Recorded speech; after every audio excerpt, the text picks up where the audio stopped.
Hey everybody, Saul here. I'm out at the sanctuary. It is cold. Clearly, we are into December weather. The temperature's been hovering just above freezing. Um, and I guess I just wanted to make a real quick update on the any sort of activity that's going on right now. And again, there it seems really quiet. Does that mean that I'm going to pack up shop and delete all my content and say, "Hey, Sasquatch was here, but I guess it left"? Uh, no point in doing this. No, of course not. Um, that's part of, I guess, what I do here is if there is activity, what could be driving it? And if there's not activity, what could be driving that? Obviously, that's just as interesting and just as much of a story. So, when you first kind of get into this on a property, you're kind of thinking, well, must be seasonal.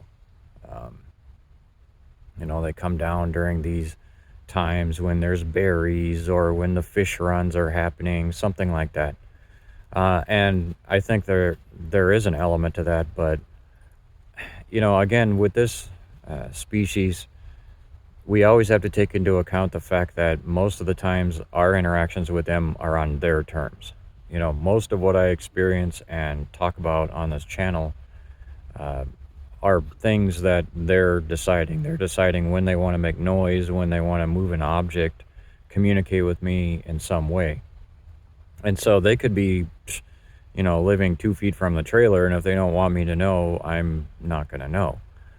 So that's a big problem in Sasquatch research as far as data is concerned, is because they're so stealthy, because they're so conscious of of sign that they leave and how they go about communicating with us, that it obviously that's a huge variable in the research. But beyond seasonality and food available, because I mean, realistically, there's always some kind of food available. And I guess, and I first thought a lot about that at the beginning of this, and over the course of time, it doesn't seem to be as big of a factor that than I thought, I guess, initially at the beginning. So past seasonality, which, like I say, there's been weird stuff that's happened here every season over the course of time. So, I mean, I believe basically that their patterns are more, they've got areas way up in the uplands and the Willapa Hills that are their refuge, essentially. Um, and then they keep track of what's going on in all these little valleys, and they raid these little settlements, these areas like we're in right here, these little isolated valleys that have people with, various sorts of food sources that they can access. But beyond that, one of the things that I like to talk about, especially on the Patreon, is really monitoring what's going on in the environment. And a lot of people in the world of Bigfoot don't do that. They don't pay attention to what's going on, at the state level as far as forestry decisions, what's happening with wildfires or any number of things, obviously logging. And so that's kind of one of the things I get into more over on the Patreon, is really focusing on what land use changes.